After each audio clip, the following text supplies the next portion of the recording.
आज की वीडियो में हम लोग बायोलॉजी का सेट नंबर 5 पढ़ेंगे हिंदी मीडियम के लिए। तो चलिए शुरू करते हैं। पहला क्वेश्चन है, कच्चे नारियल का दूधिया पानी क्या होता है? तो कच्चे नारियल का दूधिया पानी होता है द्रवित भ्रूणपोष होता है, द्रवित भ्रूणपोष।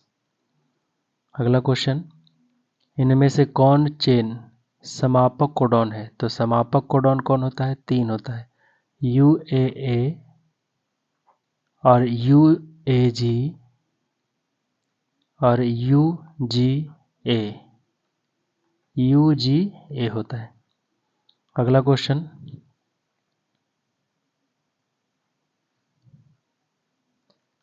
इनमें से कौन बैक्टीरिया वायुमंडलीय नाइट्रोजन स्थिरीकरण में सहायता करता है?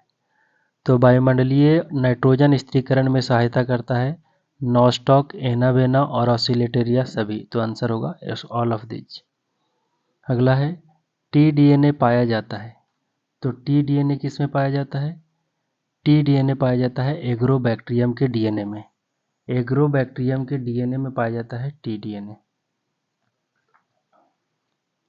अगला क्वेश्चन, अनुन्मील्य परागित फूल होते हैं। अनुन्मील्य परागित फूल मतलब क्या होता है? अनुन्मील्य मतलब होता है ऐसा पुष्प जो कभी खिलता नहीं है, बंद रहता है। तो जब फूल बंद रहेगा तो उसमें कौन सा परागन होगा? स्वपरागन। अगला क्वेश्चन, इनमें से कौन डीएनए के छोटे छोटे टुकड़ों को जोड़ता है? तो डीएनए के छोटे छोटे टुकड़े को जोड़ने वाले को कहते हैं लाइगेज, और डीएनए को जोड़ रहा है तो डीएनए लाइगेज।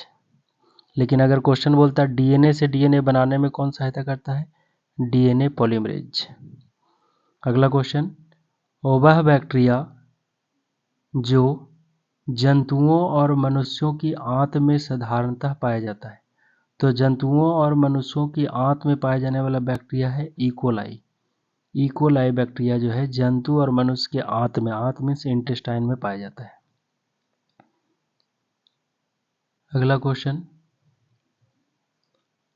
पारिस्थितिक तंत्र के 2 मुख्य घटक कौन से होते हैं? तो पारिस्थितिक तंत्र के मुख्य घटक होते हैं जैविक कारक और अजैविक कारक।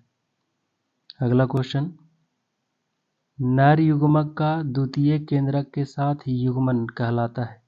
तो नर युग्मक का द्वितीय केंद्रक के साथ जब मिलता है तो कहलाता है ट्रिपल फ्यूजन, त्रिसंलयन, त्रिसंलयन कहलाता है। अगला क्वेश्चन, ओपेरॉन मॉडल किसने प्रस्तावित किया? तो ओपेरॉन मॉडल देने का श्रेय जाता है जैकब और मोनैड का, जैकब और मोनैड का। जबकि डीएनए का द्विकुंडलित मॉडल किसने दिया? वाटसन एंड क्रिक ने। डीएनए का द्विकुंडलित मॉडल दिया था Watson and Crick, operon model दिया जैकब और मोनैड ने। अगला क्वेश्चन, एक पारिस्थितिक तंत्र के वाहक बल हैं। तो एक पारिस्थितिक तंत्र में बल कहाँ से मिलता है? ऊर्जा से। और कहाँ ऊर्जा का मुख्य स्रोत कौन है? सूर्य की ऊर्जा। अगला क्वेश्चन, साइट्रिक अम्ल का उत्पाद किसके द्वारा होता है? तो साइट्रिक अम्ल का उत्पादन किसके द्वारा होता है? एस्परजिलस नाइगर के द्वारा, एस्परजिलस नाइगर के द्वारा होता है।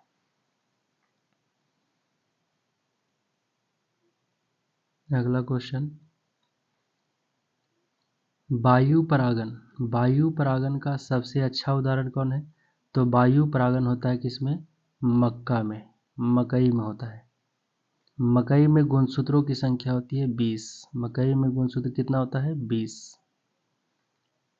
अगला क्वेश्चन, राइबोसोम का एक झुंड कहलाता है। अगर राइबोसोम एक से ज़्यादा हो उसके झुंड को कहते हैं पॉलीराइबोसोम, पॉलीराइबोसोम कहा जाता है। अगला क्वेश्चन, पारिस्थितिक तंत्र का महत्व किसमें है? तो पारिस्थितिक तंत्र का महत्व किसमें है?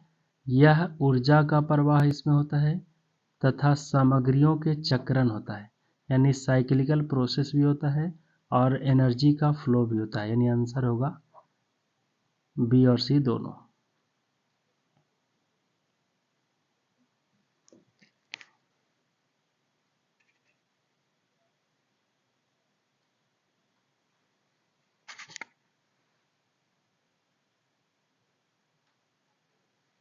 अगला क्वेश्चन,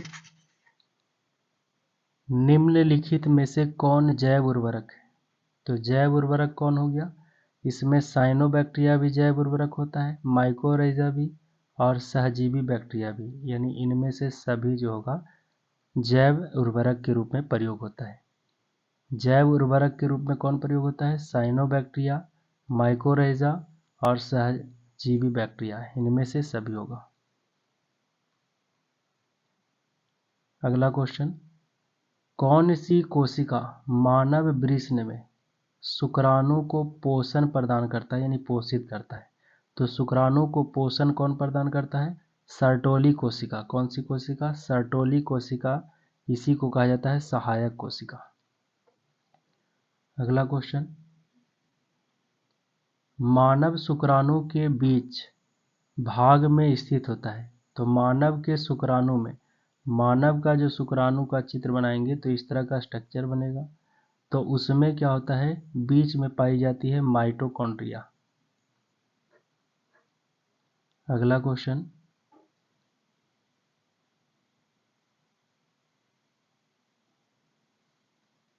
एक्रोसोम अग्रपुंज, एक्रोसोम किस में पाया जाता है? तो एक्रोसोम पाया जाता है किस में? तो शुक्राणु के हेड में पाया जाता है, शुक्राणु के हेड में, जो कि अंडाणु के जोना पेलिसिडा लेयर को तोड़ता है, जोना पेलिसिडा लेयर को। अगला क्वेश्चन, एंट्रम यानी गट्ठर किसकी गुहा है? तो एंट्रम पाई जाती है ग्राफियन पुट्टिका की। ग्राफियन, जब अंडाणु बन रहा होता है तो अंडाणु के चारों तरफ खाली जगह रहता है, उसे कहते हैं एंट्रम। अगला क्वेश्चन, मानव में कौन सी प्रजनन की प्रक्रिया होती है? मानव में कौन सी प्रजनन की प्रक्रिया होती है? लैंगिक जनन। गर्भ निरोधक की प्राकृतिक विधि किस सिद्धांत पर कार्य करती है? तो प्राकृतिक विधि क्या करता है? शुक्राणु और अंडाणु के संगम को रोकने के सिद्धांत पर कार्य करता है। शुक्राणु और अंडाणु के मीटिंग को ही होने नहीं देता है, दोनों को मिलने नहीं देता है। अगला क्वेश्चन, अंडोत्सर्ग किस हार्मोन द्वारा प्रेरित होता है? अंडोत्सर्ग जो है LH हार्मोन, LH हार्मोन के कारण ग्राफियन फॉस्फेट को तोड़ता है और अंडाणु को बाहर निकालता है। तो अंडोत्सर्ग किस हार्मोन के द्वारा होता है? LH के द्वारा। अगला क्वेश्चन, टी लिम्फोसाइट कहाँ उत्पन्न होता है? तो टी लिम्फोसाइट जो है वो, अगर बोला जाए WBC कहाँ बनता है? अस्थि मज्जा में, लेकिन टी लिम्फोसाइट बड़ा कहाँ होता है? यह उत्पन्न होता है तो थाइमस में। अगला क्वेश्चन, हिस्टामीन किससे संबंधित होता है? तो हिस्टामीन के ज़्यादा हो जाता है तो क्या होता है? एलर्जी होता है। रेबीज का टीका किसके द्वारा खोजा गया? तो रेबीज के टीके का खोज किया था लुईस पास्चर ने। अगला क्वेश्चन, पर्यावरण में मौजूद कुछ प्रतिजनों के प्रति प्रतिरक्षा तंत्र की अनुक्रिया क्या कहलाती है? तो पर्यावरण के मौजूद कुछ प्रतिजन है, उसके प्रति आप संवेदना दिखाइएगा तो उसको कहते हैं एलर्जी। और इस वीडियो का लास्ट क्वेश्चन, एलर्जी के लक्षणों को कम करने हेतु किसका उपयोग किया जाता है? तो एलर्जी के लक्षणों को कम, एलर्जी होता किसके कारण है? हिस्टामिन के कारण, हिस्टामिन, और हिस्टामिन के कारण होता है। तो एलर्जी के लक्षणों को कम करने के लिए एंटी हिस्टामिन यानी प्रति हिस्टामिन का प्रयोग किया जाता है।